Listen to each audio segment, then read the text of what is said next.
بسم اللہ الرحمن الرحیم۔ السلام علیکم دوستو، آج ذکر کریں گے مخدوم جلال الدین حسین المعروف جہانیہ جہاں گشت سلسلہ سہروردیہ کی نمایاں ترین شخصیت ہیں۔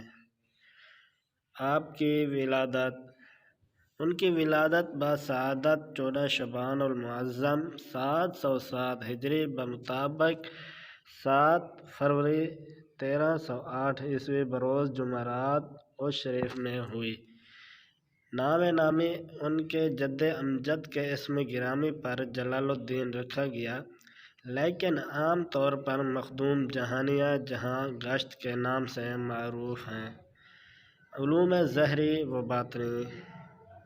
علوم ظاہری کے حصول کے بعد آپ نے راہ سلوک میں قدم رکھا۔ پہلے آپ نے والد احمد کبیر سے خرقہ خلافت حاصل کیا، دوسرا خرقہ حضرت شیخ رکن الدین سے پایا۔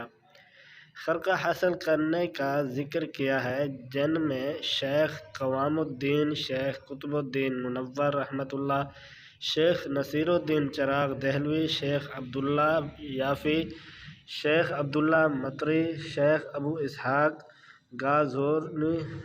گازرونی، شیخ امام الدین، سید حمید حسنی، شیخ شرف الدین محمود شاہ تستری، سید احمد کبیر رفاعی، شیخ نجم الدین صنعانی، شیخ نجم الدین کبری، شیخ احد الدین حسینی اور شیخ نور الدین شامل ہیں۔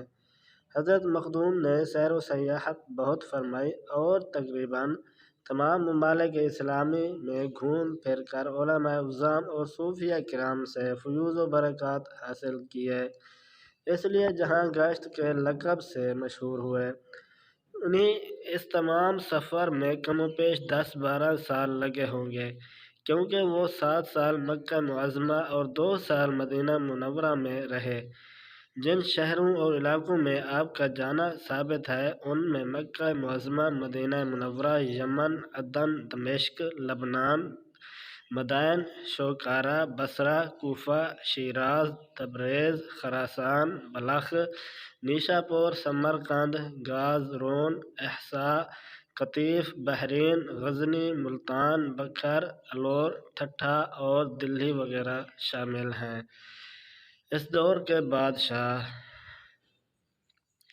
حضرت مخدوم جہانیہ نے 7 بادشاہوں کا دور حکومت دیکھا، جن میں علاء الدین خلجی، شہاب الدین خلجی، قطب الدین مبارک شاہ، ناصر الدین خسرو، غیاث الدین تغلق، محمد بن تغلق اور فیروز شاہ تغلق شامل ہیں۔ محمد تغلق کے عہد میں آپ شیخ الاسلام بھی مقرر ہوئے اور سیستان کے علاقے میں 40 خانقاہوں کا نظام آپ کے سپرد کیا گیا۔ البتہ مخدوم جہانیہ جلد ہی شیخ الاسلام کے عہدے سے سبکدوش ہو گئے اور شیخ رکن الدین کی خواب میں زیارت اور نصیحت پر عمل کرتے ہوئے حج پر تشریف لے گئے۔ فیروز شاہ تغلق سے البتہ آپ کے تعلقات بہت اچھے تھے۔ سندھ کے معاملات اور ٹھٹھہ کی مہم کے دوران حضرت مخدوم جہانیہ جہاں گشت نے فیروز شاہ، جام جونا اور جام بھانبیا کے درمیان مصالحانہ کوششوں کے حوالے سے اہم کردار ادا کیا۔ حضرت مخدوم ہر دوسرے تیسرے سال دلی تشریف لے کر جاتے، وہاں خاصے دن قیام فرماتے۔ الدر منظوم سے ان کے دلی کے قیام سے متعلق کئی معلومات ہم تک پہنچتی ہیں۔ رشد و ہدایت۔ حضرت مخدوم جہانیہ جہاں گشت کی تمام زندگی رشد و ہدایت سے عبارت تھی۔ سفر و حضر میں تبلیغ و ارشاد کا سلسلہ جاری رہتا، ان کی خانقاہ میں مریدین و طالبین کا کثیر مجمع ہوتا، دور دور سے طالبان علم و نظر اکتساب فیض کے لیے حاضر ہوتے۔ علماء دین، مفتیان شرع اور مشائخ کرام بھی آپ کے تبحر علمی کے پیش نظر مختلف مسائل شریعت و تصوف کا حل آپ سے کراتے۔ مخدوم جہانیہ جہاں گشت پیروی شریعت و سنت کی ہمیشہ تلقین فرماتے، خود اتباع سنت میں شدت سے عمل پیرا رہتے۔ وفات 78 برس کی عمر میں آپ خالق حقیقی سے جا ملے۔ سال وفات 785 ہجری 1384 عیسوی ہے۔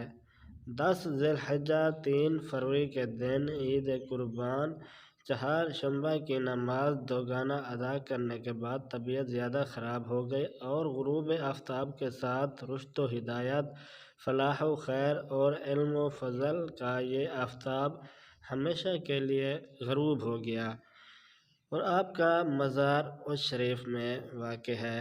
امید کرتا ہوں دوستو یہ ویڈیو آپ کو اچھی لگی ہوگی۔ مزید اس طرح کی اچھی ویڈیوز کے لیے اگر ہمارے چینل کو ابھی تک سبسکرائب نہیں کیا تو سبسکرائب کر دیجئے۔ اپنا اور اپنے پیاروں کا بہت سارا خیال رکھیے گا۔ ملتے ہیں نیکسٹ ویڈیو میں، تب تک کے لیے اجازت دیجئے۔ اللہ حافظ۔